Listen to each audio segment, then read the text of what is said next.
Hello viewers. India investing mentor के एक और वीडियो में आपका स्वागत है। और आज हम बात करेंगे एक फर्टिलाइज़र कंपनी के बारे में जिसका नाम है JNFC, Gujarat Narmada valley fertilisers and chemicals limited. और केमिकल सेक्टर में ये कंपनी जो है काम करती है। हालांकि इन्होंने स्टार्ट सिर्फ फर्टिलाइज़र से किया था, पर अब ये केमिकल्स भी बनाते हैं। तो इस कंपनी का पूरा एनालिसिस करेंगे और काफ़ी इंटरेस्टिंग होने वाला है। फाइनेंशियल्स, टेक्निकल्स, चार्ट्स, वो सब तो हम देखेंगे ही देखेंगे, पर उसके साथ साथ मैं बिज़नेस इनका जो है वो भी समझाऊंगा। और बिज़नेस बहुत ज़्यादा कॉम्प्लिकेटेड नहीं है, पर यहाँ जो कॉम्प्लिकेशन आती है समझने में वो ये कि फर्टिलाइज़र का जो बिज़नेस होता है वो काफ़ी हद तक गवर्नमेंट की साइड से रेगुलेटेड रहता है। तो उसका क्या इम्पैक्ट होता है, क्या फ्यूचर मुझे दिखता है कंपनी का, क्या मुझे प्रॉफिट बनाने के लिए यहाँ पे एडवांटेज दिखता है। कई कंपनीज ऐसी होती हैं जो बहुत अच्छी इन्वेस्टमेंट्स नहीं होती, पर वो बहुत अच्छी ट्रेडिंग अपॉर्चुनिटीज़ प्रोवाइड करती हैं। और रिसेंटली इसका जो प्राइस एक्शन है वो कैसा रहा, तो सारा कुछ देखेंगे। शुरू का जो पोर्शन है वीडियो का वो रहेगा कॉन्सेंट्रेटेड बिजनेस मॉडल पे, पॉलिसीज़ पे, और ओवरऑल जो अंडरस्टैंडिंग है कि इनका बिजनेस काम कैसे करता है उस पर। और सेकंड हाफ जो रहेगा उसमें इसके फाइनेंशियल्स देखेंगे। तो अगर आप सिर्फ फाइनेंशियल्स में इंटरेस्टेड हो तो आप वीडियो के सेकंड हाफ में जा सकते हो, जहाँ पे screener.in का पेज दोबारा से आए। वहाँ पे हम फाइनेंशियल्स और उसके बाद टेक्निकल्स इसके देखेंगे। उससे पहले हम कंपनी के फंडामेंटल्स पे फोकस करेंगे। तो यहाँ पे अगेन, इससे पहले आगे बढ़ें, एक डिस्क्लेमर है कि मेरी कोई बाय सेल रिकमेंडेशन नहीं है। और आपको अगर इन्वेस्ट या ट्रेड करना है तो अपने फाइनेंशियल एडवाइज़र को कंसल्ट करें, रिस्क को समझें और तभी ट्रेड या इन्वेस्ट करें। मैं सिर्फ आपके साथ अपनी इन्फॉर्मेशन शेयर कर रहा हूँ, किसी तरह की बाय सेल रिकमेंडेशन यहाँ आपको नहीं दे रहा हूँ। तो सबसे पहले फर्टिलाइज़र जो बिज़नेस है उसके बारे में कुछ कुछ चीज़ें बताऊँगा, और उसके लिए जो इसके लेटेस्ट रिज़ल्ट्स हैं वो हमें देखने से ज़्यादा ज़रूरी हमारे लिए हो जाएगा। जो इनकी एनुअल प्रेजेंटेशन है उसके बारे में थोड़ा सा चीज़ों को देखना, बिकॉज़ वहाँ पे काफ़ी चीज़ें जो कंपनी की होती हैं वो कवर्ड होती हैं। तो हालांकि कंपनी का जो नाम है वो फर्टिलाइज़र्स का है, पर ये सारे केमिकल्स अदर देन फर्टिलाइज़र्स भी बनाते हैं। तो ये वाली स्लाइड पे आप इनकी इनकी अपनी कंपनी की स्लाइड है, वहाँ पे आप देख सकते हैं कि ये इतने सारे जो प्रोडक्ट्स हैं ये बना रहे हैं। और फर्टिलाइज़र्स जो हैं वो लास्ट में दो हैं, अमोनियम नाइट्रोफॉस्फेट और नीम यूरिया। बाकी सारे के सारे जो हैं ये केमिकल्स हैं, और केमिकल्स में भी इनके पास दोनों कैटेगरीज हैं, यानी कि इंटरमीडिएट केमिकल्स भी हैं। इंटरमीडिएट्स वो होते हैं जो केमिकल्स एज सच कहीं यूज़ नहीं हो सकते, इनको आगे फर्दर यूज़ किया जाता है दूसरे केमिकल्स बनाने के लिए, और finished chemicals as it is use किए जा सकते हैं। तो अब यहाँ पे आप समझ सकते हो कि ये बिज़नेस सबसे पहली चीज़, क्योंकि यहाँ पे इंपॉर्टेंट फैक्ट ये रहेगा कि हमने कंपनी में इन्वेस्ट करना है, हम सिर्फ फर्टिलाइजर्स में इन्वेस्ट नहीं कर रहे, हम पूरी कंपनी में इन्वेस्ट करने का सोचेंगे। तो जब वो डिसीजन आपको लेना है तो आपको समझना है कि ये एक केमिकल कंपनी है। इसको फर्टिलाइजर्स कंपनी के नाम, जस्ट बिकॉज इसके नाम में फर्टिलाइजर्स है, इसको सिर्फ एक फर्टिलाइजर कंपनी सोच के मत चलिए।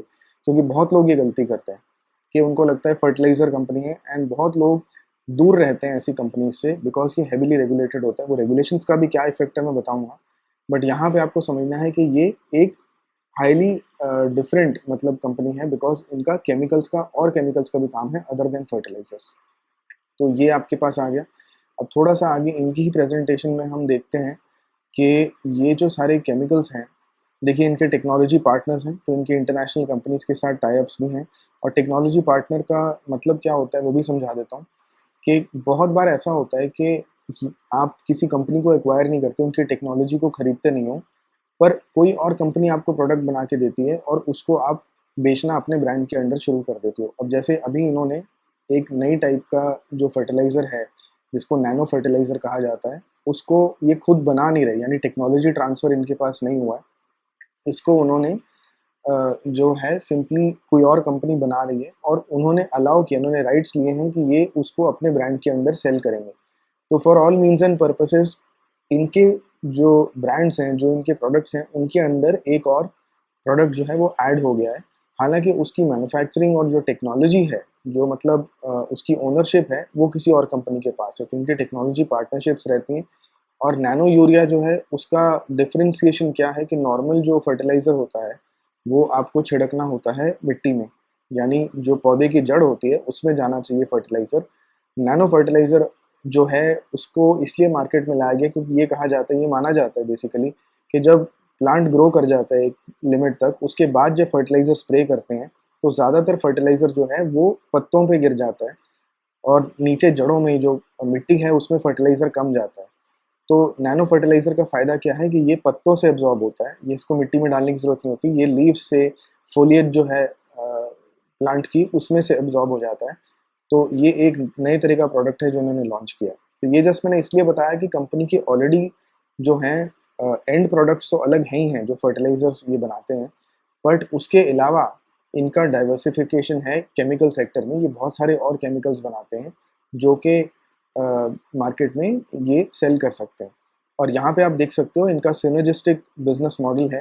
तो ये इनके रॉ मटेरियल्स हैं, बेंजीन, टोलुइन, क्लोरीन, और उससे जो इंटरमीडिएट्स और फाइनल जो ब्लू में आपको यहाँ पे दिख रहे हैं, ये रॉ मटेरियल्स हैं यहाँ पे।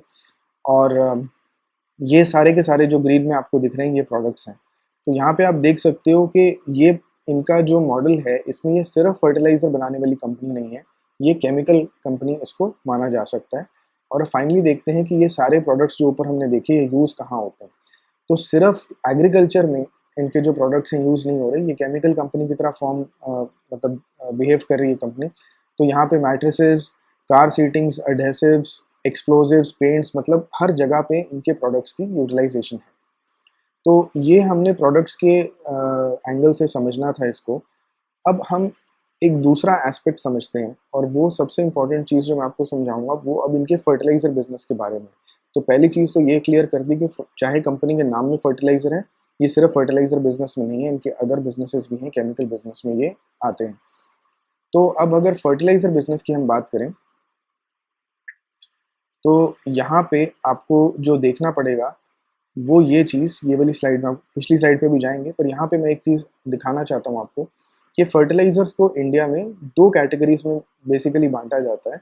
एक होते हैं नाइट्रोजन बेस्ड फर्टिलाइज़र्स, और उसमें मेनली इंडिया में यूरिया आता है, जिसमें कि नाइट्रोजन कंटेंट हाई होता है। तो अगर आप मिट्टी को देखें जिसमें कि पौधे उगाए जाते हैं, फर्टिलाइज़र डालते क्यों हैं कि over a period of time जब बार बार हम खेती करते हैं किसी ज़मीन पे, तो उसमें जो न्यूट्रिएंट्स हैं वो कम होते जाते हैं। तो वो न्यूट्रिएंट्स होते कौन से हैं? मेनली 4 न्यूट्रिएंट्स माने जाते हैं, जिसमें आता है नाइट्रोजन, फास्फोरस, पोटेशियम और सल्फर। इसके अलावा और माइक्रो न्यूट्रिएंट्स भी होते हैं, पर ये 4 को मेन माना जाता है। इसमें से भी जो पहले 3 हैं वो मेन है, सल्फर कम आता है। बट जो न्यूट्रिएंट्स हैं इनको वापस सॉइल में डालना होता है, ताकि जो आपकी पैदावार है, जो आपकी क्रॉप की प्रोडक्शन है, वो हेल्दी हो, अच्छी प्रोडक्शन हमें मिले। और ये ज़रूरी चीज़ क्यों, इसमें गवर्नमेंट इंटरवीन क्यों करती है? क्योंकि अगर फर्टिलाइज़र महंगा होगा, फर्टिलाइज़र की प्राइस महंगी हो जाती है, तो किसान फर्टिलाइज़र नहीं डालेगा, फर्टिलाइज़र के बिना वो खेती करेंगे, और आपकी जो क्रॉप की प्रोडक्शन है वो कम हो जाएगी। जब क्रॉप की प्रोडक्शन कम होगी तो आपके खाने की जो प्राइसेस हैं वो बढ़ती जाएंगी। एंड ये एक बेसिक चीज़ है कि खाना ऐसी चीज़ है, मतलब आप लग्जरी कार्स के बिना रह सकते हो, पर आप खाने के बिना नहीं रह सकते। आप इवन ये कर सकते हो कि मैं जो है एसी बिना चलाए पंखे में सो जाऊँगा, कूलर भी नहीं चलेगा तो बिना पंखे के भी रह लेंगे, पर खाने के बिना तो कोई नहीं रह सकता ना। तो खाना तो आपको चाहिए ही चाहिए, एक बेसिक नेसेसिटी है जो हमारी ह्यूमन बॉडी के लिए चाहिए ही चाहिए। तो खाने की कीमतें जो हैं वो बढ़नी नहीं चाहिए, उसके लिए प्रोडक्शन अच्छा रहना चाहिए क्रॉप्स का, और क्रॉप्स का प्रोडक्शन अच्छा होगा तो फर्टिलाइज़र्स का यूज़ भी अच्छे से होना चाहिए। उस चक्कर में गवर्नमेंट आती है और वो फर्टिलाइज़र्स जो हैं उनकी प्राइस को सब्सिडाइज़ करती है, कंट्रोल करती है। तो यहाँ मैं दोनों सेग्रीगेशन क्यों बता रहा हूँ, क्योंकि जिस तरह से नाइट्रोजन बेस्ड फर्टिलाइजर्स की प्राइस को कंट्रोल किया जाता है, और जिस तरह से बाकी जो तीनों हैं उनकी प्राइस को कंट्रोल किया जाता है, जिनको कॉम्प्लेक्स फर्टिलाइजर्स भी कहा जाता है, जिसमें कि फास्फोरस, पोटेशियम और सल्फर रहता है, वो अलग है।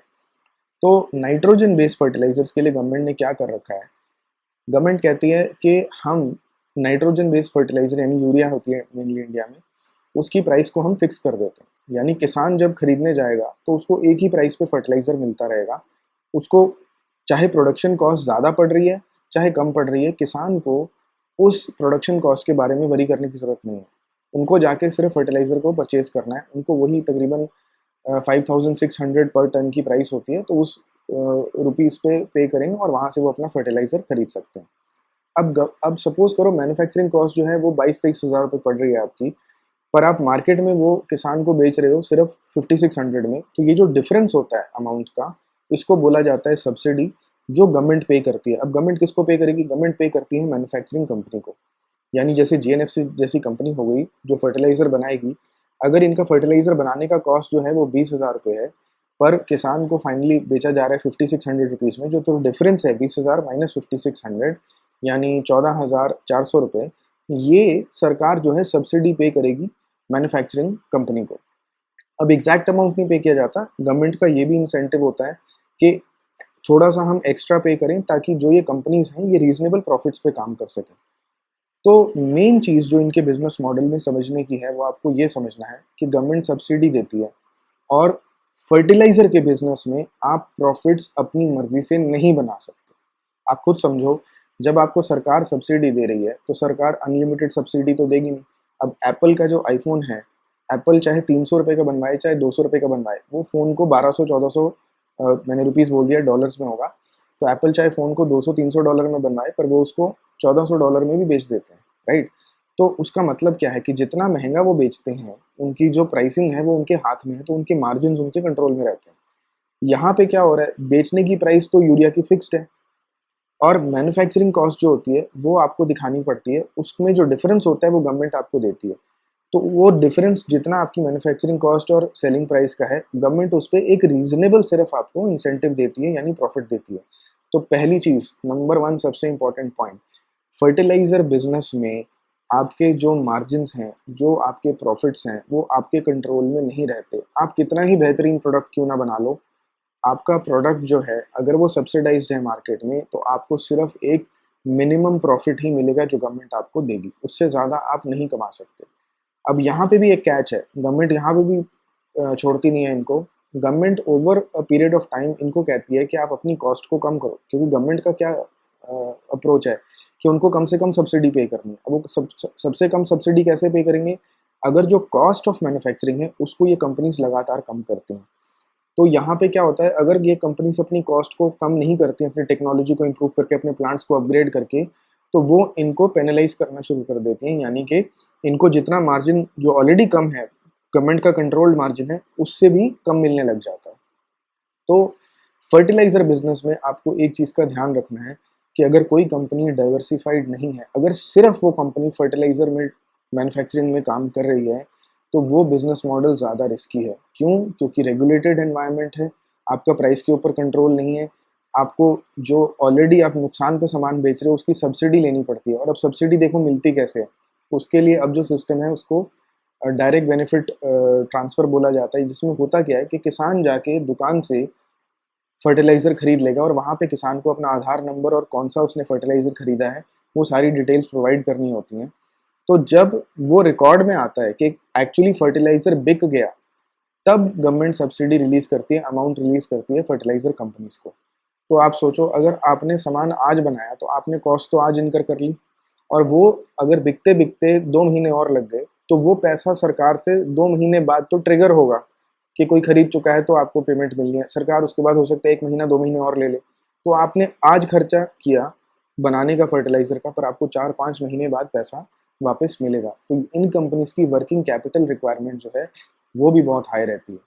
और वर्किंग कैपिटल के साथ-साथ जो कैपिटल रिक्वायरमेंट है, वो इसलिए भी हाई रहती है कि जैसे मैंने बताया, सरकार जो है, वो इन कंपनीज़ को फ़ोर्स करती रहती है कि आप अपना जो प्लांट्स हैं, उनको इम्प्रूव करो। कैसे इम्प्रूव करोगे आप? आपको अपना कैपिटल एक्सपेंडिचर करना होगा, पुरानी मशीनरी निकालनी पड़ेगी, ज़्यादा एफिशिएंट जो मशीनरी मार्केट में अवेलेबल है, वो आपको लगानी पड़ेगी। तो पहला पॉइंट हमने क्या समझा कि जो प्राइसिंग पे इनका कोई कंट्रोल नहीं है, यानी प्रॉफिट मार्जिन्स पे इन कंपनीज़ का कोई कंट्रोल नहीं है। दूसरा पॉइंट क्या हो गया कि इन कंपनीज़ पे यूजुअली आपको दिखेगा काफ़ी डेट रहता है।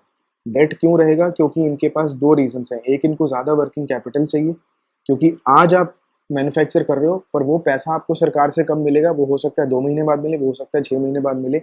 जब सामान बिकेगा तब आपको पैसा मिलता है। एक वक़्त था जब मैन्युफैक्चर करते साथ जैसे ही आप बोलते थे हमने मैन्युफैक्चर करके अपने गोडाउन में सामान भर दिया, सरकार आपको पैसा दे देती थी। अब वैसा नहीं होता है। अब आप जब सामान आपका एंड फार्मर खरीदता है, अब अगर बारिशें ऊपर-नीचे हो गई, उसकी वजह से किसानों ने 2 महीने लेट कर दिया परचेज़ कि अभी तो हम बो ही नहीं सकते, हमें 2 महीने बाद फर्टिलाइज़र की ज़रूरत पड़ेगी। तो उसका मतलब क्या होगा कि आपका पैसा 2 महीने तक फँसा रह जाएगा। तो वो पैसा आपको वापस 2 महीने लेट मिलने वाला है। तो ये सारी अनसर्टेनिटीज़ होती हैं। दूसरा पॉइंट हो गया कि इन कंपनीज़ में वर्किंग कैपिटल की जो रिक्वायरमेंट है, वो ज़्यादा होती है। तो इन दोनों चीज़ों से हम क्या समझते हैं कि अगर प्योरली कोई कंपनी फर्टिलाइज़र बिजनेस में है तो एक हाईली रेगुलेटेड एनवायरनमेंट है। इंडिया में वो रेगुलेशन मुझे तो जल्दी खत्म होते हुए दिखती नहीं, क्योंकि जब तक गवर्नमेंट सब्सिडी नहीं रहेगी, हमारी पूरी इकोनॉमी प्राइमरीली एग्रीकल्चरल इकोनॉमी है। जब एग्रीकल्चर पे इतना ज़्यादा हमारा डिपेंडेंसी है और ऊपर से आपकी पॉपुलेशन इतनी ज़्यादा हो चुकी है कि एग्रीकल्चर को आप पीछे छोड़ नहीं सकते, हमेशा ये डोमिनेंट इकोनॉमी का हिस्सा रहेगा ही रहेगा। तो फर्टिलाइज़र पे प्राइसेस का कंट्रोल रहने ही वाला है, उसमें से कंट्रोल गवर्नमेंट नहीं हटा सकती, क्योंकि खाने की जो एक बेसिक एसेंशियल कमोडिटी है, उसकी कीमत को आप आउट ऑफ कंट्रोल होने नहीं दे सकते। बाकी लग्जरी गुड्स, डिस्क्रिशनरी गुड्स जो होते हैं, जो आप अपनी मर्ज़ी से खरीदते हो, खरीदे नहीं खरीदे तो फ़र्क नहीं पड़ा, वहाँ पे प्राइस थोड़ी ऊपर-नीचे हो जाए फ़र्क नहीं पड़ता मार्केट में, सप्लाई डिमांड अपने आप उसको बैलेंस कर देती है। पर खाना एक ऐसी चीज़ है कि चाहे महँगा भी होता जाएगा, डिमांड तो कम नहीं होगी ना, भूखा तो कोई बैठ नहीं सकता, खाना तो आपको चाहिए ही चाहिए। तो यहाँ डिमांड जो है आपकी कांस्टेंट रहती है, इनफैक्ट बढ़ती रहती है, और सप्लाई जो है उसको मेंटेन करना बहुत ज़रूरी होता है, नहीं तो प्राइस आपकी कहीं से कहीं पहुँच जाएगी और पूरी हाहाकार मच सकती है, उसकी वजह से पूरी सरकार गिर सकती है। तो ये इम्पोर्टेंट चीज़ है जिसको आपको समझना है। अब थोड़ा-सा टेक्निकल उसमें आते हैं कि यहाँ पे सरकार जो है वो सब्सिडी, जैसे मैंने बताया कि यूरिया के लिए इन्होंने फिक्स कर रखी है प्राइस, और जितना डिफरेंस होता है मैन्युफैक्चरिंग कॉस्ट में और एक्चुअल जिसमें जितने में फर्टिलाइज़र बिक रहा है, वो सरकार सब्सिडी की फॉर्म में देती है। जो नॉन नाइट्रोजन वाले फर्टिलाइज़र हैं, यहाँ पे एन जो होता है ये नाइट्रोजन के लिए होता है, पी जो है ये केमिस्ट्री, मतलब आप किसी 10वीं क्लास के बच्चे से पूछोगे तो बता देगा, एन नाइट्रोजन का सिंबल होता है, पी फास्फोरस का होता है, के पोटेशियम का सिंबल होता है और एस सल्फर का होता है। तो ये जो है इन्होंने यहाँ पे बता रखा है। अब सब्सिडी किस हिसाब से दी जाती है, वो जो आपके आजकल फर्टिलाइजर्स बनते हैं उनको कॉम्प्लेक्स फर्टिलाइजर कहा जाता है, यानी उसमें सिर्फ नाइट्रोजन नहीं होता, सिर्फ फास्फोरस नहीं होता, इन चारों न्यूट्रिएंट्स का कॉम्बिनेशन होता है। तो सरकार क्या कहती है कि सपोज करो तुम्हारा 100 किलो बिका फर्टिलाइजर, उसमें अब तुम कह रहे हो कि 40% नाइट्रोजन था, तो यानी 40 किलो आपका नाइट्रोजन बिक गया, तो पर केजी हम इतनी सब्सिडी देंगे। और ये आपके सीजन्स होते हैं, खरीफ और रबी जो है ये हमारे सीजन्स होते हैं, जिनको first half of the year और Q3 Q4 यहाँ पे डिफाइन किया गया है। तो कौन से सीजन में कितनी सब्सिडी दी जाएगी वो भी गवर्नमेंट यहाँ डिफाइन कर देती है। ये पर केजी सब्सिडी आपको यहाँ पे दिख रही है। इसका मतलब क्या हो गया, अगर आपने 100 किलो नाइट्रोजन बेस्ड फर्टिलाइजर बेचा और उसमें 40 किलो नाइट्रोजन थी, तो 40 मल्टीप्लाइड बाय 91.96, इतने रुपए जो हैं, ये जो भी कंपनी का फर्टिलाइजर बिक रहा है उसको सब्सिडी मिल जाएगी। अब उसमें आगे आगे बाकी 20% अगर सपोज करो सल्फर था, तो 20% में से 20 केजी मतलब सल्फर बिका, तो 20 इंटू ये हो जाएगा। तो अब यहाँ पे खुद ही देख सकते हो कि नाइट्रोजन बेस्ड फर्टिलाइजर के लिए, नाइट्रोजन के लिए सबसे ज़्यादा गवर्नमेंट सब्सिडाइज कर रही है। दूसरी बात जो यहाँ समझने की है इम्पॉर्टेंट, वो ये कि जो आपका फॉस्फोरस और पोटेशियम और सल्फर वाले फर्टिलाइजर्स हैं, इनकी जो सेलिंग प्राइस है वो फिक्स्ड नहीं होती। तो कहने का मतलब क्या है कि जैसे नाइट्रोजन बेस्ड फर्टिलाइजर जो मेनली यूरिया है, उसकी सेलिंग प्राइस फिक्स थी, यहाँ सेलिंग प्राइस फिक्स नहीं होती। यहाँ पे गवर्नमेंट सब्सिडी फिक्स कर देती है कि हम जैसे 10,000 रुपये की सब्सिडी देंगे। तो इसीलिए इंडिया में जो नाइट्रोजन वाले फर्टिलाइजर है, जो यूरिया है, उसकी खपत ज़्यादा है, बिकॉज किसानों को पता है कि हम 5600 रुपीज़ में जाएंगे, हमें हमारा फर्टिलाइज़र मिल जाएगा। वेरएज जो बाकी फर्टिलाइजर्स होते हैं उनकी कीमत ज़्यादा ऊपर नीचे होती रहती है, डिपेंडिंग कि इंटरनेशनल मार्केट में किस तरह से प्राइसिंग चल रही है। तो ये मोटा मोटा समझाने का मेरा यहाँ ऑब्जेक्टिव था कि फर्टिलाइज़र की जो प्राइसिंग है वो किस तरह से करी जाती है। तो 2 पॉइंट्स जो मैंने बताया उनको भूलना नहीं, उनको आप नज़र में रखना, बाद में और चीज़ें देखेंगे उसमें आपको समझ आएगा। तो अब ये जो जेनरिक प्रेजेंटेशन थी, ये मैंने आपको सिर्फ इसलिए दिखाई थी ताकि आपको ये समझ में आ जाए कि ये एक फर्टिलाइज़र कंपनी नहीं बल्कि एक केमिकल कंपनी है। फर्टिलाइज़र सिर्फ इनका एक सेक्शन है बिजनेस का, और दूसरा इनकी प्लांट्स में सिनर्जीज हैं, यानी कि इंटरमीडिएट्स भी बना रहे हैं, फाइनल केमिकल्स भी बना रहे हैं और फर्टिलाइजर्स भी बना रहे हैं। और तीसरी चीज़ ये कि सिर्फ फर्टिलाइज़र वाला जो सेक्टर है उसको समझना ज़रूरी है, और ये देखना ज़रूरी है कि वहाँ पे गवर्नमेंट का हेवीली रेगुलेटेड सेक्टर है, जहाँ आपका प्राइसिंग पे कोई भी कंट्रोल नहीं है, मार्जिन्स पे आपका कोई भी कंट्रोल नहीं। तो अब हम थोड़ा सा इस बार का जो इनकी की बिजनेस अपडेट्स हैं उनको देखते हैं। तो यहाँ पे जो न्यूट्रिएंट बेस्ड सब्सिडी अब एनबीएस है, उससे कंफ्यूज नहीं होना। एनबीएस सिर्फ एक नाम है, जो नॉन नाइट्रोजन वाले फर्टिलाइजर्स की सब्सिडी स्कीम है, उसको एनबीएस कहा जाता है। तो यहाँ पे इन्होंने नए रेट्स अनाउंस किए थे और इसमें सब्सिडीज जो हैं उनको रिड्यूस कर दिया गया था। तो जब गवर्नमेंट सब्सिडी रिड्यूस करेगी उस वक्त होगा क्या कि गवर्नमेंट कह रही हम पहले 15,000 की सब्सिडी दे रहे थे, अब हम सिर्फ 10,000 की सब्सिडी देंगे। तो उससे होगा क्या, उसकी जो सेल है वो गिर जाती है, क्योंकि फर्टिलाइजर महंगा हो गया। गवर्नमेंट ने तो फिक्स सब्सिडी देनी है ना, और इंटरनेशनल मार्केट में जो प्राइसेस थी, जो भी चल रही थी, आपने all of a sudden subsidy कम कर दी तो उसकी जो सेलिंग प्राइस है वो बढ़ जाएगी। जब सेलिंग प्राइस बढ़ेगी तो फार्मर उसको नहीं खरीदेगा, तो इसकी वजह से इसकी सेल्स जो है वो नीचे आ जाती हैं। और यहाँ पे जो मेन चीज़ आपको समझने की है कि इनका फर्टिलाइज़र्स, जैसे कि यहाँ क्लियर देख सकते हैं, सिर्फ एक जो पर्टिकुलर बिज़नेस है वो एक सेक्शन है, फिर इन्होंने केमिकल्स के बारे में यहाँ पे बात की है और फिर यहाँ पे एक जनरल बात की गई है, ठीक है? तो यहाँ पे आपको मतलब मैं जो फाइनेंशियल्स हैं उनको एनीवेज़ मैंने डिस्कस करना ही करना है। और सिर्फ एक चीज़ मैं बताना चाह रहा था कि ये जो इनके फीड स्टॉक स्प्रेड्स होते हैं, ये बेसिकली चार्ट्स क्या दिखाते हैं कि आपका एक टोल्यूइन यहाँ पे रॉ मटेरियल है और टीडीआई आपका फाइनल प्रोडक्ट होता है जो कि आप सेल कर सकते हो। तो यहाँ पे आप देख रहे हैं कि इस वक्त जो इनके स्प्रेड्स हैं वो मिनिमम है। मिनिमम का मतलब कि जो आपको कितने का आपको रॉ मटेरियल पड़ रहा है और कितना आप उस पर प्रॉफिट बना पा रहे हो, वो इस वक्त सबसे कम है। तो हिस्टोरिकली देखिए, ये हाईएस्ट था, अब ये लोएस्ट है, और ये तकरीबन पैटर्न आपको सब में दिखाई देगा कि हाईएस्ट पहले कभी था और अभी इस वक्त जो स्प्रेड्स हैं वो लोएस्ट आ चुके हैं। तो अब मैं इस पर्टिकुलर कंपनी को जब एनालाइज करूं तो मैं इसको एज अ फर्टिलाइजर कंपनी अब एनालाइज नहीं कर सकता, राइट? इससे पहले कि हम स्क्रीनर.इन पे चल के फाइनेंशियल्स देखें, यहाँ पे सिर्फ एक चीज़ जो समझने की है कि कंपनी के एक्सपेंशन प्लान्स यहाँ आप देख सकते हो। अब ये देख के हमेशा अच्छा लगता है, इसका मतलब क्या होता है कि कंपनी अपनी ग्रोथ पे फोकस कर रही है। तो यहाँ पे जो फर्टिलाइज़र की मैन्युफैक्चरिंग है, इवन जो ये केमिकल्स की मैन्युफैक्चरिंग है, ये काफ़ी एनर्जी इंटेंसिव काम होता है। यानी यहाँ पे बहुत ज़्यादा जो एनर्जी है उसकी रिक्वायरमेंट होती है। और दूसरा, यहाँ पे जो आपके प्लांट्स हैं वो भी आपको एक्सपैंड करने पड़ता है। तो अब यहाँ पे देखिए 4 मेगावाट सोलर प्रोजेक्ट। अब सोलर प्रोजेक्ट का मतलब क्या हो गया कि एनर्जी की जो आपकी कॉस्ट है वो एक बार की कॉस्ट हो जाएगी, पर उसके बाद जो वहाँ से आपको बिजली मिलने वाली है वो आपकी एक फिक्स रेट पे मिलती रहेगी। सिर्फ आपको सोलर पैनल्स को मेंटेन करना है और वो 20-25 साल की उनकी लाइफ रहती है। तो ये ग्रीन प्रोजेक्ट पे भी काम कर रहे हैं, सोलर प्रोजेक्ट पे भी काम कर रहे हैं, इसके लिए गवर्नमेंट के इंसेंटिव्स अलग इनको मिलते हैं। तो जो अपनी ये एनर्जी कंजम्पशन है उसको भी इम्प्रूव कर रहे हैं, और जो अमोनिया और नाइट्रिक एसिड, अमोनियम नाइट्रेट, इसके लिए ये एक्सपेंशन भी कर रहे हैं, और ये एक्टिव कंसिडरेशन के अंडर इनके दूसरे प्रोडक्ट्स जो प्रोजेक्ट्स हैं वो भी हैं। इसका मतलब मोटा मोटा अगर हम समझें, कंपनी की मैनेजमेंट जो है वो कंपनी को एक्सपेंशन की तरफ लाने में, यानी जो भी उनका केमिकल्स का इस वक्त प्रोडक्शन है उसको एक्सपैंड कर पाएँ, पोर्टफोलियो उनका बढ़ पाए, और दूसरा कि जो उनका एग्जिस्टिंग पोर्टफोलियो उसको और एफिशिएंट बना पाए। यहाँ सबसे बड़ी एफिशिएंसी इन प्लांट्स में क्या है, जो एनर्जी इंटेंसिव प्रोसेस है उसमें सबसे बड़ी जो आपकी इम्प्रूवमेंट होती है एफिशिएंसी में, वो आपकी इसी से होती है कि आपकी जो पावर आप कंज्यूम कर रहे हो वो आपको सस्ती मिलने लग जाए। तो उसके लिए यहाँ पे ऑलरेडी इनके लिए ग्रीन हाइड्रोजन प्रोजेक्ट और सोलर पावर प्रोजेक्ट इनका चल रहा है। तो ये मेन चीज़ मैं आपको बताना चाह रहा था यहाँ पे। अब इसके आगे जो है हम चलते हैं कंपनी के फाइनेंशियल्स पे, और वहाँ पे इंपॉर्टेंट चीज़ें क्या हैं, जो ये मैंने 3-4 पॉइंट्स कंपनी के बारे में बताए, फिर से जस्ट एक बार क्विकली समराइज़ कर देता हूँ। नंबर 1 पॉइंट मैंने आपको बताया कि फर्टिलाइज़र सेक्टर सिर्फ इनका एक पोर्शन है, ये बेसिकली एक केमिकल्स कंपनी है। दूसरी चीज़, फर्टिलाइज़र्स वाला जो पोर्शन है उसमें गवर्नमेंट की हेवी रेगुलेशन रहती है, और वहाँ पे आपका प्राइसिंग कंट्रोल नहीं रहता।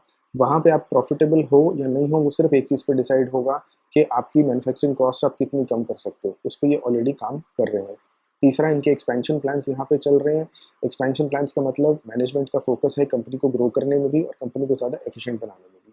और फोर्थ चीज़ कि नॉर्मली जो फर्टिलाइज़र या केमिकल्स की मैन्युफैक्चरिंग वाली ये कंपनीज होती हैं, इनके पास कैपिटल रिक्वायरमेंट बहुत ज़्यादा होती है।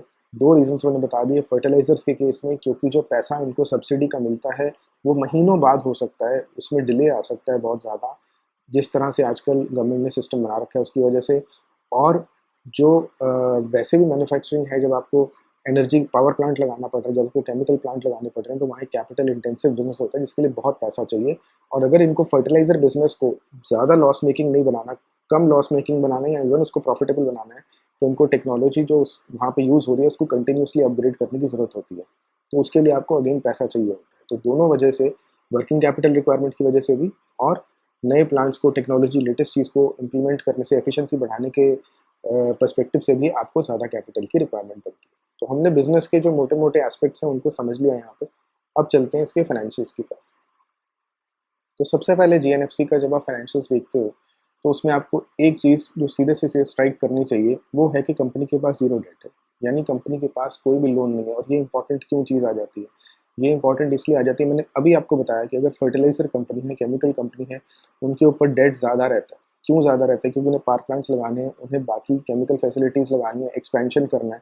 तो इसका मतलब क्या है, ऑलरेडी मैंने आपको दिखाया कि इनका एक्सपेंशन इन प्रोग्रेस है। जब कंपनी का एक्सपेंशन इन प्रोग्रेस है और डेट जीरो, इसका मतलब क्या है कि कंपनी इतनी ज़्यादा प्रॉफिटेबल है कि अपने इंटरनल प्रॉफिट्स की बेसिस पे ही ये अपनी एक्सपेंशन को सपोर्ट कर पा रही है। तो अब थोड़ा सा इसके कॉम्पिटिटर्स को भी देखते हैं। अब यहाँ पे कोरोमंडल पे जाते हैं तो कोरोमंडल में भी डेट जो है काफ़ी कम है। और अगर आप चंबल पे जाते हो तो आप यहाँ पे देख सकते हो कि यहाँ पे डेट टू इक्विटी जो है इनका 0.5 के पास पहुँच जाता है। इसी तरह से आप राष्ट्रीय केमिकल्स के पास जाते हो, डेट टू इक्विटी 0.41 है। तो आप इन जनरल समझ पाओगे कि जो फर्टिलाइज़र कंपनीज़ हैं उनके पास जो डेट है वो ज़्यादा रहता है। तो ये एक इनका बहुत पॉजिटिव एस्पेक्ट हो जाता है कि इनके पास कोई भी किसी भी तरह का डेट नहीं है। और यहाँ बैलेंस शीट में देखिए, मैंने आपको आके दिखा भी दिया कि ऐसा नहीं कि इनका CWIP आज तक इम्प्लीमेंट नहीं हुआ है।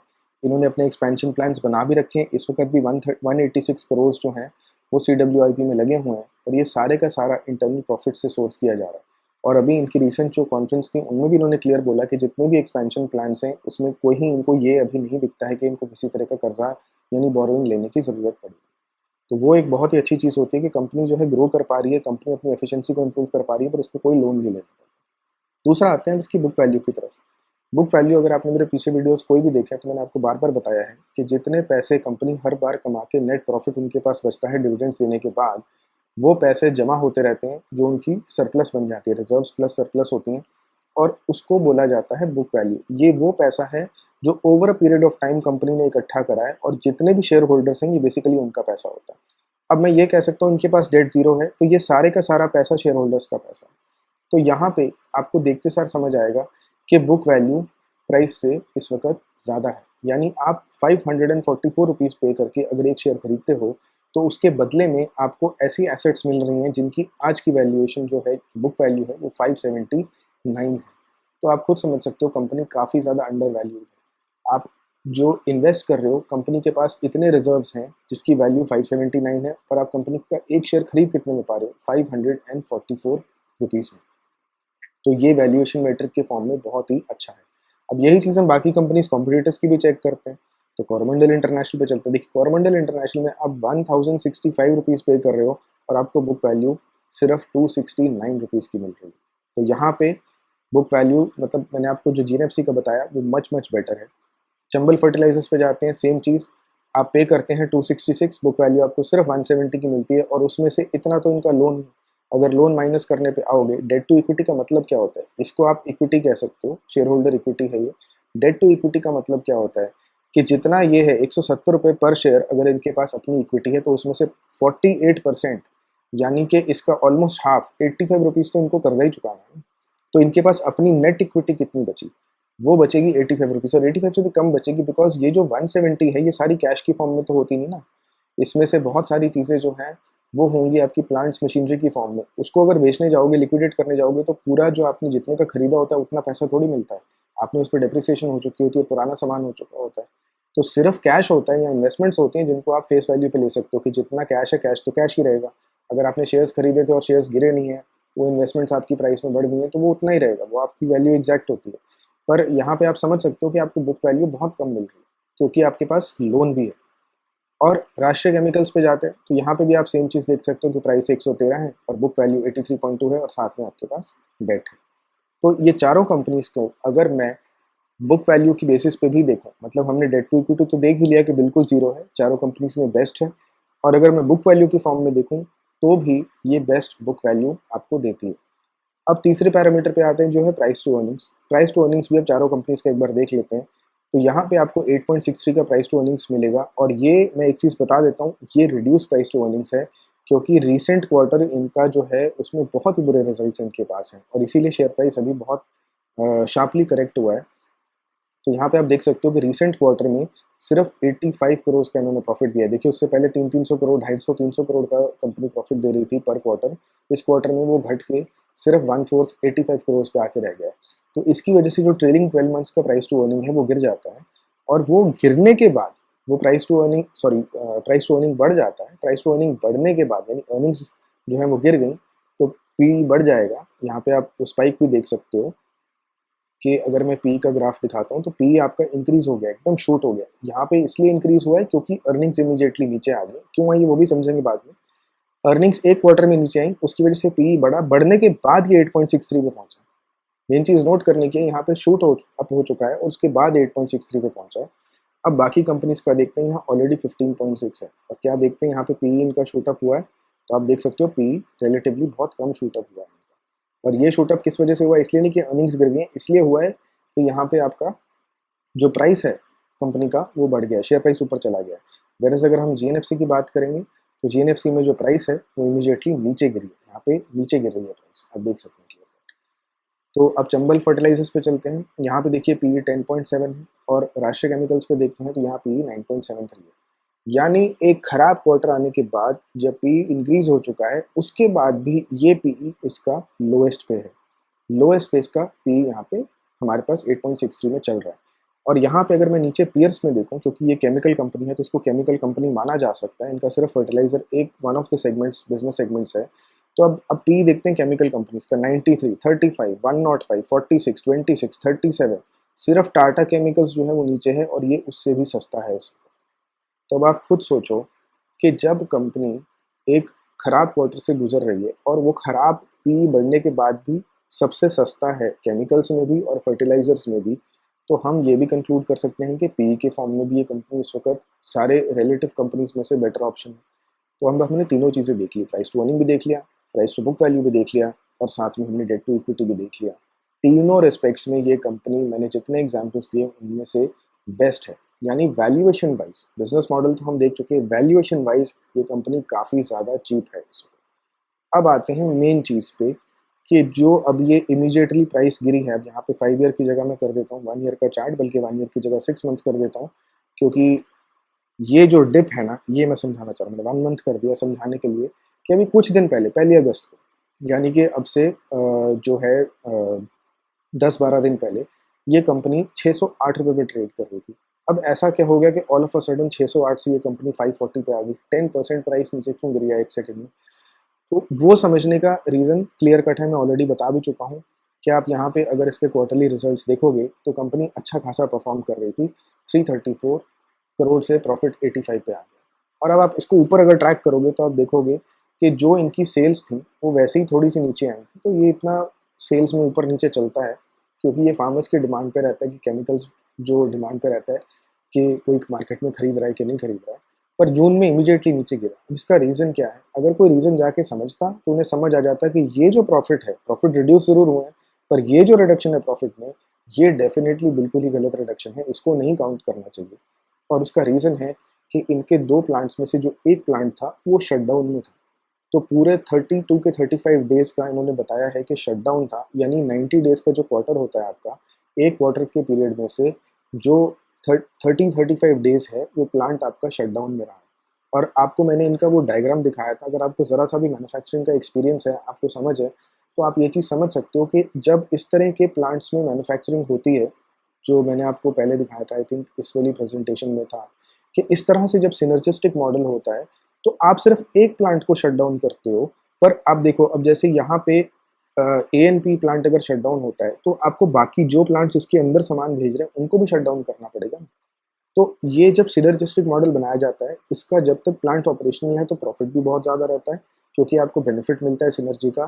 पर जब आपका एक प्लांट की आउटपुट दूसरे प्लांट की इनपुट होती है और वो डाउनस्ट्रीम वाला प्लांट आपका बंद हो गया, तो उस वक़्त क्या होता है?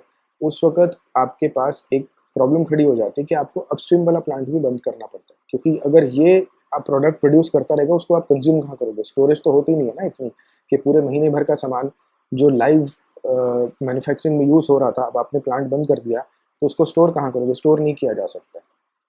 तो वहाँ पे ये जब शटडाउन होता है तो इसमें 3 चीज़ें की प्रॉब्लम आती है। पहला, जो प्लांट शटडाउन हो गया उसकी तो मैन्युफैक्चरिंग आपने लूज़ करी दी। दूसरा, जो साथ वाले प्लांट्स हैं, जो इसकी आउटपुट को या तो एज़ एन इनपुट यूज़ कर रहे थे या जो अपनी आउटपुट इस प्लांट को भेज रहे थे यूज़ करने के लिए, उन प्लांट्स की कैपेसिटी को भी कम करना पड़ता है। क्योंकि अब वो जाएगा कहाँ? वो सामान, वो केमिकल जो बन रहा था, जो इस प्लांट में as a raw material use हो रहा था, वो तो अब यूज़ ही नहीं कर सकते ना, ये प्लांट शटडाउन हो चुका है। तो वो इफ़ेक्ट होते हैं। और तीसरा क्या होता है, आप खुद सोचो, जब प्लांट शटडाउन किया तो किस लिए किया है? उन्होंने एनुअल मेंटेनेंस के लिए उसको शटडाउन किया। जब मेंटेनेंस करी जाती है तो आपने एक्स्ट्रा लेबर लगाई होगी, आपने कॉन्ट्रैक्टर्स हायर किए होंगे ताकि एक-एक चीज़, एक-एक इक्विपमेंट को ओपन करके साफ़ किया जा सके, क्लीन किया जा सके।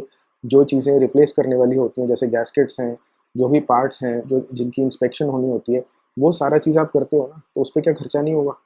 तो प्लांट की मेंटेनेंस में, स्पेयर पार्ट्स को चेंज करने में, जहाँ जहाँ डैमेज है उसको रिप्लेस करने में वो कंपनी खर्चा भी इनकर करती है, पर ये एक वन टाइम एक्सपेंस होता है।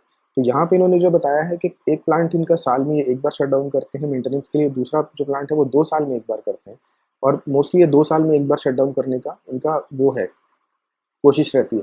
तो अगर 24 महीने में प्लांट एक बार शट डाउन हो रहा है, तो उसकी जो कॉस्ट है, उसकी जो हिट है, उसकी जो प्रोडक्शन पे हिट है, सेल्स पे हिट है, वो तो आपको एक ही क्वार्टर में दिखाई देगी ना।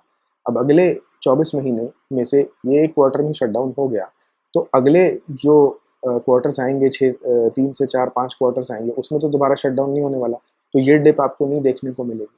तो ये एक बड़ी कॉमन सेंस की बात होती है कि मार्केट को इस चीज़ को जो है एक एक्सेप्शन मान के चलना चाहिए कि जब आपका प्लांट शट डाउन हो गया, तो वहाँ पे ऑब्वियस सी बात है आपके तीनों फैक्टर्स, ये जो मैंने बताए, आएंगे कि आपकी मैन्युफैक्चरिंग हिट होगी, बाकी प्लांट्स की मैन्युफैक्चरिंग कैपेसिटी हिट होगी, और तीसरा जो आपकी कॉस्ट है उस चीज़ को अपग्रेड करने में, ठीक करने में, स्पेयर पार्ट्स और लेबर की, वो आपकी बढ़ेगी। तो यहाँ पे मैनेजमेंट ने क्लियर बोला है कि यहाँ पे 417 करोड़ का पिछले क्वार्टर में इनको प्रॉफिट बिफोर टैक्स था। अगर इस बार ये सिर्फ प्लांट शटडाउन के जो कॉस्ट है उसको ऐड करें, तो तकरीबन 160 करोड़ जो है इन्होंने लूज़ किया है, क्योंकि इनकी प्लांट की प्रोडक्शन नहीं थी, और जो उसमें उन्होंने एक्स्ट्रा कॉस्ट इनकर किया उसकी रिपेयर्स में, उसकी जो मेंटेनेंस है उसमें जो इनकर किया। तो यानी 116 करोड़ का इन्होंने यहाँ पे प्रॉफिट बिफोर टैक्स तो अब भी किया है। अगर 160 करोड़ सिंपली प्लांट के शटडाउन की वजह से है, तो यानी अगर मैं यहाँ पे वो ऐड कर दूँ, तो कंपनी तकरीबन 280 करोड़ का प्रॉफिट बिफोर टैक्स तो करने ही वाली थी। दूसरा रीज़न क्या है कि ये प्रॉफिट बिफोर टैक्स इतना गिरा है?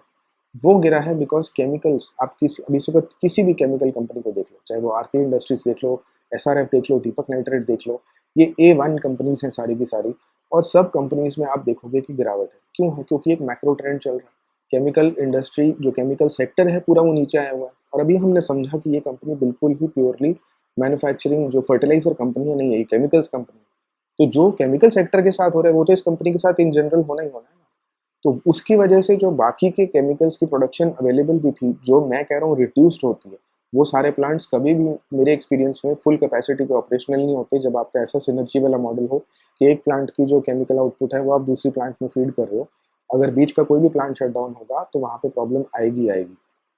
तो यहाँ पे जो चीज़ आपको समझने की है कि 160 करोड़ प्लांट का शटडाउन की वजह से हुआ, वो वन टाइम एक्सपेंस होता है, वो वन टाइम इवेंट होता है। अगर मैं सिंपली उस फिगर को भी यहाँ ऐड कर दूँ कि कंपनी इस फिगर को इंप्रूव ही नहीं कर सकती, केमिकल्स का बिजनेस भी इंप्रूव नहीं होता, तो यहाँ पे सीधे सीधे ऑलमोस्ट 150 करोड़, 160 करोड़ आपका ऐड हो जाता है।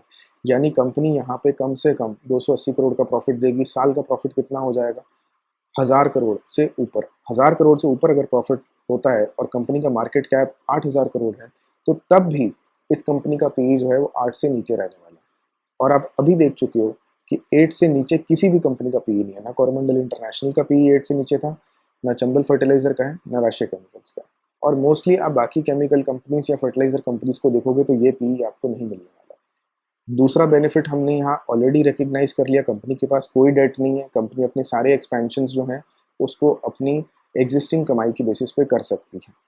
अब उसको चल के नीचे थोड़ा बैलेंस शीट को भी देख लेते हैं, और उससे पहले चलो सेल्स देख के चलते हैं। सेल्स आप यहाँ देख सकते हो कंटिन्यूअसली यहाँ पे इनकी इंक्रीज हो रही थी। क्वार्टर टू क्वार्टर जो होता है फ्लक्चुएशन आता है ऑब्वियसली, पर आप यहाँ ईयरली सेल्स को देखो, क्या आपको कहीं भी कोई भी साल दिख रहा है जहाँ पे सेल्स जो है आपकी इंक्रीज ना हो? थोड़ी इंक्रीज होंगी, ज़्यादा हुई होंगी, पर एक कंसिस्टेंट आपको इंक्रीज दिखाई देगा। तो यहाँ से आपको पता चलता है कंपनी का जो प्रोडक्ट है वो मार्केट में चलता है, कंपनी प्रॉफिटेबल है। नेट प्रॉफिट्स कंटिन्यूअसली यहाँ पे इंक्रीज हो रहे हैं। यहाँ पे एक डिप आपको देखने को मिला था, पर पूरा केमिकल सेक्टर ही इस वक्त हिट ले रहा है। जब पूरा केमिकल सेक्टर हिट ले रहा है तो ये कंपनी को एक्सेप्शन नहीं बन सकती। और यहाँ पे भी 980 करोड़ मैंने भी आपको कैलकुलेशन करके बताई कि दोबारा से अगर ये सिर्फ 280 करोड़ का भी अपना प्रॉफिट अब 3 क्वार्टर्स में देते हैं, जो कि सिंपली 160 करोड़ जो कॉस्ट कह रहे हैं शटडाउन किया उसको ऐड करा है मैंने, तो भी ये 1000 करोड़ के आसपास टच कर जाएंगे। तो प्रॉफिट में यहाँ कोई दिक्कत दिखने को नहीं मिल रही। बोरोइंग्स इनके पास है ही नहीं, बोरोइंग्स ना के बराबर हैं। पहले बोरोइंग्स थी पर वो इन्होंने बिल्कुल ख़त्म कर दी हैं। रिजर्व्स जो हैं इनकी बढ़ रही हैं। शेयर होल्डर्स को डाइल्यूट नहीं करते, नए शेयर्स इशू किसी तरह से नहीं किए जा रहे, जितने शेयर्स हैं उतने के उतने शेयर्स चल रहे हैं। तो बैलेंस शीट रॉक सॉलिड है, P&L स्टेटमेंट रॉक सॉलिड है, बस एक क्वार्टर में डिप आया है। और जो मैंने सबसे बड़ा रिस्क बताया कि इस सेक्टर में होता है वो होता है फर्टिलाइजर्स को लेके। गवर्नमेंट कल कह दे कि हम सब्सिडी नहीं दे रहे, इन कंपनीज़ को काफ़ी बड़ी हिट लेनी पड़ सकती है। पर इनका जो फर्टिलाइज़र सेक्टर है, फर्टिलाइज़र सेगमेंट कहना चाहिए, वो सिर्फ़ एक छोटा-सा कंपोनेंट है, बाकी केमिकल्स पे भी ये काम कर रहे हैं। तो ये सारी चीज़ें अगर हम देखते हैं यहाँ पे, तो कंपनी एक काफ़ी अच्छी सिचुएशन में लगती है। वैल्यूएशन मैंने आपको ऑलरेडी बता दी कि बाकियों के कंपैरिज़न में इनकी रिलेटिवली वैल्यूएशन जो है काफ़ी अट्रैक्टिव है। अभी यहाँ पे आपको जो एक चीज़ और देखनी है, जो इम्पोर्टेंट है यहाँ पे, कि हमने यहाँ पे रिज़र्व्स की बात की थी, 8851 8,850 करोड़ के रिज़र्व्स। ये बुक वैल्यू को रिप्रेज़ेंट करती हैं। वहाँ बुक वैल्यू में पर शेयर होता है, ये टोटल रिज़र्व्स हैं यहाँ पे, और उसमें बुक वैल्यू में ये रिज़र्व्स को और शेयर कैपिटल को ऐड कर दिया जाता है, तो शेयर कैपिटल को छोड़ दो। आपको जो इम्पोर्टेंट चीज़ मैं बताना चाह रहा हूँ कि 8,850 करोड़ में से मैंने एक चीज़ बीच में अगर आपने सुनी ध्यान से, तो मैंने बोला था कि आपकी रिजर्व्स अगर प्लांट में इन्वेस्ट हो चुके हैं तो प्लांट को आप कैश में कन्वर्ट नहीं कर सकते। पूरा प्लांट कैश में कभी कन्वर्ट नहीं होता, क्योंकि उसमें प्लांट में डेप्रिसिएशन होती है और किसी की डिमांड ही नहीं होगी ना, कोई आपकी वाली एग्जैक्ट मशीनरी क्यों खरीदना चाहेगा। पर यहाँ पे हम देखते हैं कि इन्वेस्टमेंट्स कितनी है कंपनी की। तो कंपनी की इस वक्त 3,106 करोड़ की इन्वेस्टमेंट्स है। इन्वेस्टमेंट्स का मतलब क्या होता है, ये पैसे इन्होंने कहीं ना कहीं और इन्वेस्ट किए हैं, किन्हीं और कंपनीज में लगाए हुए हैं या एफडीज में डाले हैं, वैसी तरह की चीज़ें। तो कंपनी के पास 3,100 करोड़ जो है इन्वेस्टमेंट्स में है। और अगर अदर एसेट्स में हम यहाँ पे जाके देखते हैं कैश इक्विवेलेंट्स, तो 2,000 करोड़ का इनके पास कैश है। तो यहाँ से आपको समझ में आ जाएगा कि मैंने जो ये चीज़ कही थी कि आप 544 रुपीज़ पे कर रहे हो और आपको 589 579 जितना भी इनका बुक वैल्यू था उतना मिल रहा है, तो सच में ये शेयर सस्ता है। क्योंकि ये एक तिजोरी की तरह है कि मैं आपको तिजोरी 544 रुपीज़ में दे रहा हूँ, पर उसके अंदर मैंने ये, मतलब मैं आपको, इसका जो मार्केट कैप है वो कितना है इस वक्त, 8,460 करोड़। तो मैं अगर आपको ये बोलूँ, कंपनी के ऊपर लोन तो कोई नहीं है ना, ये तो आप देख चुके हो। अगर मैं आपको बोलूँ कि मैं आपको एक तिजोरी दे रहा हूँ 8,840 करोड़ में, जितने की कंपनी है उतने की मैं आपको एक तिजोरी या सेफ जो है दे रहा हूँ, और उस सेफ के अंदर मैंने 2,000 करोड़ कैश रखा हुआ है, और साथ में मैंने उसके अंदर जो है 3,000 करोड़ की इन्वेस्टमेंट्स रखी हुई हैं। तो इसका मतलब क्या है कि मैं आपको तिजोरी बेच रहा हूँ 8,800 करोड़ की, पर उसके अंदर मैंने ऑलमोस्ट 5,000 करोड़ तो कैश इक्विवेलेंट्स रख दिए। जब 5,000 करोड़ कैश इक्विवेलेंट्स मैंने उसके अंदर रख दिए, तो क्या आप मुझे 8,000 करोड़ पे कर रहे हो? आप मुझे पे कर रहे हो सिर्फ 3,800 करोड़, क्योंकि 5,000 का तो मैंने कैश ही दे दिया, और वो 3,800 करोड़ के अगेंस्ट आपको मैं इतनी सारी फिक्स्ड एसेट्स दे रहा हूँ, राइट? इतनी सारी आपको फिक्स्ड एसेट्स भी मिल रही है, और कंपनी का बाकी पूरा बिजनेस भी मिल रहा है, जो हर साल तकरीबन 1,000 करोड़ मिनिमम पैसा कमाता रहेगा। तो हम जब पी को देखते हैं ना, तो पी हमें यहाँ पे 7, 8, 10, 12 दिखता है। पी को बहुत ध्यान से देखने की जरूरत होती है कि सच में आप उस कंपनी के लिए कितना पे करें। तो इन सारे एंगल्स की कंपनी काफ़ी ज़्यादा अंडर वैल्यूड लगती है। पास्ट परफॉर्मेंस अच्छी रही है, आज तक कभी इस कंपनी ने, मेरे हिसाब से जहाँ तक मुझे पता है, इस कंपनी ने लॉस नहीं बुक किया है। तो यहाँ पे हम देख सकते हैं, देखो, हमेशा क्वार्टरली बेसिस पे कंपनी नेट प्रॉफिट में रही है, और ईयरली बेसिस पे हमेशा, ये सिर्फ एक साल में 2015 में लॉस बुक किया है, उसके अलावा हमेशा कंपनी प्रॉफिटेबल रही है। तो इस इतने साल से कंपनी जब हज़ारों करोड़ कमा रही है, तो मैनेजमेंट को कुछ तो समझ होगी, कुछ तो बिजनेस की अंडरस्टैंडिंग होगी। तो यहाँ पे हम कह सकते हैं कंपनी अच्छा परफॉर्म कर रही है, लॉन्ग टर्म में अच्छा परफॉर्म करती रहेगी। और केमिकल्स और फर्टिलाइजर्स एक ऐसी चीज़ है जो एक दूसरे को कॉम्प्लीमेंट करते हैं। फर्टिलाइजर्स में जहाँ दिखता है हमें कि रिस्क क्या है, गवर्नमेंट की सब्सिडीज़ का ओवर इम्पैक्ट आ सकता है, पर वो एक कैश काउ बिजनेस है। फर्टिलाइजर्स बनने कभी बंद नहीं होंगे, इंडिया में कंज्यूम होने कभी बंद नहीं होंगे, और मेरे हिसाब से गवर्नमेंट की जो इंटरवेंशन है वो कभी बंद नहीं होगी। गवर्नमेंट को सब्सिडी देनी ही पड़ेगी, क्योंकि इतना कॉस्ट में डिफरेंस है कि यहाँ पे खाने की कीमतें इतनी ज़्यादा बढ़ जाएंगी जो कोई अफोर्ड नहीं कर पाएगा। दूसरा, प्रॉफिटेबल बनाने के लिए कंपनी को, जो दूसरा पोर्शन है कंपनी के बिजनेस का, वो केमिकल्स का है। वहाँ पे ये केमिकल्स बिजनेस में ऑपरेट करते रहेंगे। अगेन वो भी काफ़ी सालों से ऑपरेट कर रहे हैं, एक्सपेंशन प्लान्स भी इनके प्लेस में है, तो सब कुछ यहाँ पे अच्छा दिखाई दे रहा है। तीसरा और फाइनल मेन एडवांटेज इस कंपनी में क्या है कि जो लोग ऑप्शंस ट्रेडिंग में डील करना चाहते हैं, इस पर्टिकुलर कंपनी पे ऑप्शंस भी अवेलेबल हैं। तो अगर आप डायरेक्टली शेयर्स नहीं खरीदना चाहते, आप ऑप्शंस खरीदना चाहते हो, आप पुट सेल करना चाहते हो, कवर्ड कॉल्स करना चाहते हो, वो भी आप यहाँ पे कर सकते हो। जो ऑप्शंस ट्रेडिंग में नहीं इंटरेस्टेड है, नहीं इन्वॉल्व है, उनको इस चीज़ को इग्नोर कर देना चाहिए। पर ये मेरा अपना टेक था इस कंपनी के बारे में। अभी यहाँ पे इसमें गिरावट आई है, थोड़ी और गिरावट आ सकती है, पर मेरे ख्याल से ये 500 से नीचे प्राइस नहीं जाना चाहिए इसका, क्योंकि 500 इसका पिछला भी तकरीबन बॉटम था। तो इसने पहले भी जब देखिए आया था तो 509 पे बॉटम बनाया था, और यहाँ पे भी इस बॉटम को देखें तो 455 के अराउंड था, फिर ये नेक्स्ट वाला इसका 546 के अराउंड था। तो मतलब 2021 के वक़्त का या 2022 की जो बिगिनिंग का इसका बॉटम है, उससे नीचे मैं नहीं एक्सपेक्ट कर रहा ये जाएगा, क्योंकि यहाँ पे ग्रोथ डेफिनेटली है। कंपनी हर साल जो है उसकी सेल्स इंप्रूव करती है, हर साल इनका जो नेट प्रॉफिट है वो इंप्रूव होता है। तो ये जो इवेंट्स होते हैं इस तरह के, एक डिप आया, ये आपको पता है केमिकल सेक्टर ओवरऑल हिट ले रहा है और इस बार इनका प्लांट का भी शटडाउन था। तो ये मेरे हिसाब से एक टेम्परेरी चीज़ है जो may be 1 quarter 2 quarter last करेगा, और उस चक्कर में ये स्टॉक एक बहुत अच्छी वैल्यूएशन पे अवेलेबल हो रहा है। ये पहले ऊपर चला गया था, 600 प्लस चला गया था, अब इसने डिप लिया है। यहाँ पे एंट्री ली जा सकती है मेरे पर्सपेक्टिव से, और एक एंट्री अराउंड 540 जो अब चल रहा है वहाँ ली जा सकती है, एंड सेकंड एंट्री अराउंड 480 के लेवल्स पे, 480 490 470 लेवल्स पे ली जा सकती है। तो उससे क्या हो जाएगा कि आपकी एवरेजिंग हो जाएगी, और वो आपका जो पिछले 2-3 साल का इसका लोएस्ट प्राइस है उस पर आप उसको तकरीबन परचेज करोगे। तो यहाँ अगेन मेरी कोई बाय सेल रिकमेंडेशन नहीं है, पर मैं अपना तरीका बता रहा हूँ मैं इस चीज़ को कैसे अप्रोच करूँगा। तो आई होप ये वीडियो यूज़फुल रहेगा और आपको इसकी जो बिज़नेस भी थोड़ा बहुत समझ आया होगा, इसके साथ जो एडवांटेजेस हैं, जो रिस्क्स हैं वो भी समझ आए होंगे, और ओवरऑल चीज़ को आप अंडरस्टैंड कर सकोगे कि इसमें कोई न्यूज़ कल को आती है सब्सिडीज़ को लेके तो आपको समझ आएगा। तो मेरा यहाँ मेन पर्सपेक्टिव ये होता है कि आप कोई न्यूज़ आइटम देखते हो कि गवर्नमेंट ने एग्रीकल्चर में सब्सिडीज़ जो है फर्टिलाइजर्स की उनको चेंज किया, तो आपको डायरेक्ट समझ आएगा कौन सी कंपनीज इम्पैक्ट होती हैं और कैसे इम्पैक्ट होती हैं, कितना पर किलोग्राम सब्सिडी दी जाती है, उसका कैसे फ़र्क पड़ता है, कैसे प्राइसिंग होती है। तो ये फाइनेंशियल नंबर्स को पढ़ के तो कोई भी बता सकता है, और वो कई बार करना भी पड़ता है, पर मेरा क्योंकि ये पहला फर्टिलाइज़र कंपनी का हम एनालिसिस कर रहे थे तो मेरे को था कि मैं थोड़ा-सा एडिशनल इन्फॉर्मेशन यहाँ पे शेयर कर दूँ।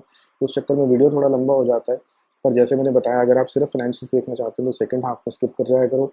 अगर आप बिज़नेस को भी अंडरस्टैंड करना चाहते हो तो आप शुरू से एंड तक पूरा देख सकते हो। मेरा सजेशन रहेगा पूरा देखो, क्योंकि फाइनेंशियल्स में बहुत सारी ऐसी चीज़ें होती हैं जिनको आप समझ सकोगे बारीकी से, उनको अंडरस्टैंड कर सकोगे अगर आप जो है शुरू से एंड तक देखते हो। जैसे मैंने अब क्लियर बताया कंपनी के पास डेट नहीं है, कंपनी के पास कैश कितना है, तो कल को अगर इनको अपने प्लांट्स की एफिशिएंसी बढ़ाने के लिए इन्वेस्टमेंट करनी पड़ती है, इनको कोई लोन लेने की ज़रूरत नहीं है। अब इंटरेस्ट रेट कहीं भी जाए, ये कंपनी कोई लोन नहीं लेगी।